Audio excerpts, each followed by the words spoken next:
What's good, people? Welcome back to another episode of Jet Tries to Look Good on YouTube, because if he doesn't, nobody will watch. Well, then again, I say that people want to see me die, so, there's that. Anyways, this is my second channel. Now, at the time of this voice recording, I have not gone live yet, and that is because, drumroll please, I made it to the FG42 plan, but I had to record about 39.39 gigs worth of video. And that video has taken a whole 2.5 days to upload. And it's still uploading. So I can't stream while uploading because the bandwidth of my internet's not that good. Yeah. And like I said, I always upload, well, I'm telling you now, I always upload in 4K. So the video's gonna take a while to upload. And yes, I was showing you all where the spawns were. But yeah, let's focus on the gameplay. I know for a fact that someone spawns in that general direction, or like on the right, yeah, basically right there, where I'm looking at, right? And in the back of my head, I'm saying to myself, if I were them, where would I go? But that's me thinking about them. I also gotta think about myself as well. And by the way, this is on a completely and totally different train of thought, because I like trains. The ones with wheels. If you want to see my controller settings, just type in Jet Killer ADW controller settings. Just search it up on YouTube, and I literally made like 2 videos on it. If not, there's like 3 or 4 streams where I show you all the controller settings to my controller. So, there you go. But back to the gameplay, once again. You all know this by now, I'm a very vigilant player. When I spot that, I thought it was a person, but it's not. It's indeed the detector not spinning around. And that makes sense because someone just used said detector. And on top of that, someone has used another comm station and someone's opening the barred house. The barred house is the yellow house at the back of the map. And I'm like, am I alone over here? Or am I just lucky enough to not find anybody? You know what I'm saying? But there's another thing about this map that I keep saying the devs need to nerf, but I don't know how they're going to nerf it. This barn, right? I know we're not at it yet, but this barn right in front of me. They need to do something about this barn because about 8 times out of 10, someone's always in there. No matter what the case may be, no matter if it's a damn elimination, heaven forbid there's a shootout map on Anakin and that barn is in there, you are not going to win. Someone's always in there. Right? And that sounds like a pistol. A heavy magnum type pistol. But anyways, like I said, 8 out of 10 times, someone's always in here. So it takes me walking in front of the barn and not getting shot at to think to myself, wait a minute, pause, before I even finish that sentence, the container's right there. Right? Which is all the more reason for me to say someone should be in the barn. But upon walking closer to said barn, the comm station's not used. And I used one, someone else used one, and this one's open. Which means nobody's in here. But wait, I'm gonna double check. Okay. No one's in here. Very odd. That's like you walking up to a running car and you just steal it and nothing happens to you. Yeah, I said it. I don't encourage stealing vehicles, people. I don't do that. Anyways, the container, right? It's still locked on Anakin, which is odd, especially this deep in the game. But do you hear all those shots coming from like the barred house? That, my dear people, is where everybody's at. But once again, y'all should know me by this point. I don't go for any kind of loot event because prior experiences say someone's always nearby or someone's always looking at said loot event. You know what I'm saying? So I'm not going to sit still and open the container. Not this early in the match. I'm going to let some other idiot do it and then I'm going to kill them. Now, am I sitting here and saying that that's a foolproof plan? It's not. Because trust me when I tell you this, Nothing in this game is original. The only few people that I would say like develop new tactics, if not new positions on this game, is a fucker by the name of Fluffy Pickle. If you're watching, shout out to you. And probably Half Metal Fox. And I only know Fluffy Pickle because him and I ran into each other in a couple of encounters. And Half Metal Fox because I think I killed him about maybe overall about 2 or 3 times. Those guys are the true pioneers of the game. Literally everything else that you might think that you come up with by yourself, someone's already thinking about it. So, case in point, right? As the phone's ringing, which I'm not going to answer. When a new player comes onto the map. Oh wait, I seen somebody. Look at my camera just moved. Yep, it's go time.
I'm gonna come back to my previous thought in a minute, but on Anakin, I like this map purely because it's real easy to see somebody's intentions.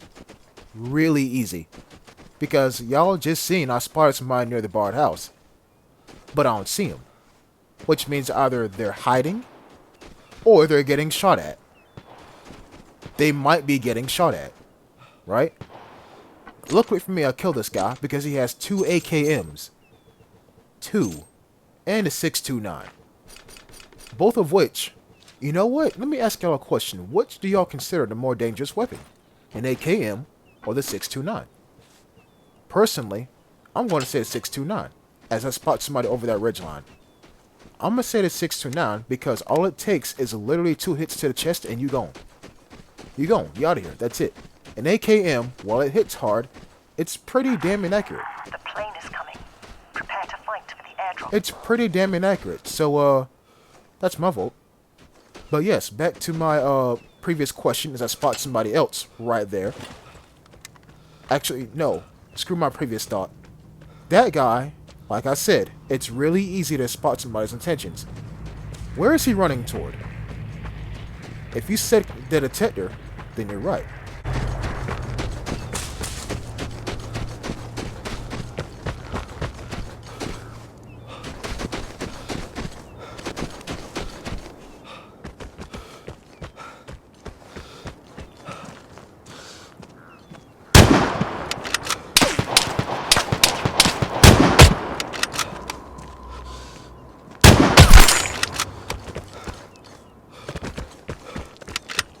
Now, peep game. Peep game. He heard the shots, right? He's seen the red dot on the map, right? If you were him, as in if you were that person who just hit the detector, what would you do? A. Investigate. B. Run away. Or C. Leave. Now, there's a difference between running away and leaving. But how can you leave when they're on that island? Right? Remember where I was spawned, or where I was detected at? On this side of the rock. I say rock. On this side of the island. And right now, I'm waiting for him to appear. And sure enough, he does.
People, I know some of y'all, if not the majority of y'all, look up to me and be like, wow, this guy's good. I want to play like him. Don't. Please don't. I have my flaws too. Example being, I can't hit shit with a rifle. Rifles in this game is very hard to use. And yes, I know my favorite weapon, or yeah, my favorite class of weapon is a rifle because the VSS, the H-Bar-T, and the M76 are all rifles. Right? And I love using the VSS. I used to love using the H-Bar-T, but it got nerfed. And I used to love the M76, but it got nerfed. Rifles in this game are hard to use. And I guarantee you, the next guy on the kill leaderboard above me, he would have been a threat right now. Because he would have shot that raincoat when he was closer to me, and he would have tracked this guy down with an airdrop and killed him too. Boom, threat. I'm not perfect, and I'm not good. But to those of you that look up to me and be like, I want to play like this guy, like I said, don't. I have flaws too. You know, it's not all threats, it's not all kills, it's not all airdrops. I have my moments as well. I'm just like each and every one of you. Now, if you can recall, I said nothing in this game is original, and then I said, peep this. The new players in the game, and then I stopped talking and changed subjects. I'm about to finish that thought. The new players in the game, right? The first thing they think is, I'm going to wait everybody out in the match, and I'm going to grab the airdrop and leave. Literally 5 other people will say the exact sentence in the same encounter. Literally. And listen, it's not just the new players, right? It's the old veterans too. And hear me out when I say this. The killers will be like, oh yeah, I'm gonna go into battery, I'm gonna take 2 ports and MG3 and 2 things of body armor and 2 radiation grenades, and I'm gonna kill everybody on the damn map. What if 2 other people show up with a KK, the same loadout, an M249 and the same loadout, and a 4th person, right? A 4th person comes with a bugle on full auto and nothing but ammunition. Nothing in the game is new. Sure, there might be new maps, new game modes, new weapons, right? But in terms of actually playing the game, like the actual gameplay, no. So, if there's anything you should learn from this here video, it's 2 things. Number 1, I'm not perfect. And number 2, just because you have a brand new idea, it's brand new to you, not everybody else. Thanks for watching. I'll see you next time. Peace.